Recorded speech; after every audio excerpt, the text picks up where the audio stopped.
Hello my dear audience, আসসালামু আলাইকুম। উসমান সাল মেডিকেল সার্ভিসেস ইউটিউব চ্যানেলের পক্ষ থেকে আপনাদেরকে জানাই স্বাগতম। আশা করি আল্লাহর রহমতে আপনারা সবাই ভালো আছেন। বন্ধুগণ, আজকের ভিডিওতে আমি আপনাদের সাথে পুরুষদের বিভিন্ন ধরনের যৌন সমস্যা সমাধান করে এমন একটি মেডিসিনের নাম, দাম, গ্রুপ বা জেনারিক নাম, প্রস্তুতকারক কোম্পানির নাম, খাওয়ার নিয়ম এবং এর সাইড এফেক্টস বা পার্শ্ব প্রতিক্রিয়া সম্পর্কে আলোচনা করব।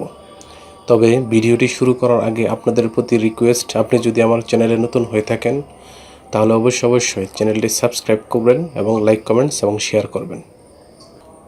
বন্ধুগণ, প্রাপ্তবয়স্ক কিংবা বিবাহিত পুরুষদের আমরা অনেক সময় বিভিন্ন ধরনের যৌন সমস্যা দেখতে পাই, যেমন লিঙ্গ সোজা হয় না, দ্রুত বীর্যপাত ঘটে, যৌন মিলনে তৃপ্তি না পাওয়া, সময় দীর্ঘ না হওয়া ইত্যাদি সমস্যা হয়ে থাকে।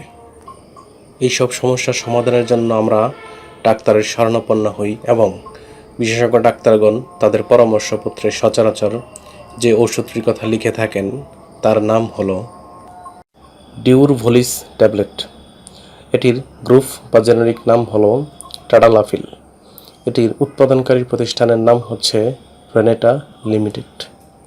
ডিউরভোলিস ট্যাবলেট যেটি 5 মিলিগ্রামের সেটির প্রতি পিস ট্যাবলেটের দাম 18 টাকা, যেটি 10 মিলিগ্রামের সেটির প্রতি পিস ট্যাবলেটের দাম 35 টাকা এবং যেটি 20 মিলিগ্রামের সেটির প্রতি পিস ট্যাবলেটের দাম 60 টাকা। এটি খাওয়ার নিয়ম। হচ্ছে এটি খাওয়ার পূর্বে প্রথমত অবশ্যই বিশেষজ্ঞ ডাক্তারের পরামর্শ নিতে হবে, কেননা বিশেষজ্ঞ ডাক্তারের পরামর্শ ছাড়া এই ওষুধটি খেলে বিভিন্ন ধরনের মারাত্মক সমস্যা হতে পারে। প্রাপ্তবয়স্ক বিবাহিত পুরুষগণ একটি করে ট্যাবলেট সহবাসের 2 থেকে 3 ঘন্টা পূর্বে সেবন করতে পারবে এবং সেটি রেজিস্টার্ড চিকিৎসকের পরামর্শ অনুযায়ী।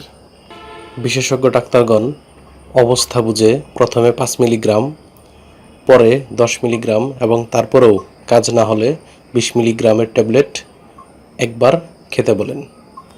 এই ওষুধটি খাওয়ার পর অনেক ধরনের পার্শ্ব প্রতিক্রিয়া বা সাইড এফেক্টস দেখা দিতে পারে, যেমন মাথা ব্যথা, মেরুদণ্ডে ব্যথা, নাকের সমস্যা হওয়া, কানে কম শোনা, হার্টের সমস্যা বা হার্ট অ্যাটাক, স্ট্রোক ইত্যাদি মারাত্মক সমস্যা হতে পারে।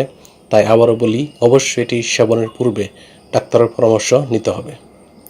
গর্ভাবস্থায় কিংবা স্তন্যদানকালীন সময়ে মহিলারা এটি সেবন করতে পারবে কিনা সেটি বিশেষজ্ঞ ডাক্তারের পরামর্শ অনুযায়ী কাজ করতে হবে। এই ওষুধটি আলো ও তাপ থেকে দূরে ঠান্ডা এবং শুষ্ক স্থানে রাখতে হবে এবং অবশ্যই শিশুদের হাতের নাগালের বাইরে রাখতে হবে এবং ওষুধটি ক্রয়ের পূর্বে অবশ্যই ওষুধের উৎপাদন তারিখ এবং মেয়াদ উত্তীর্ণের তারিখ দেখে নিতে হবে। ধন্যবাদ।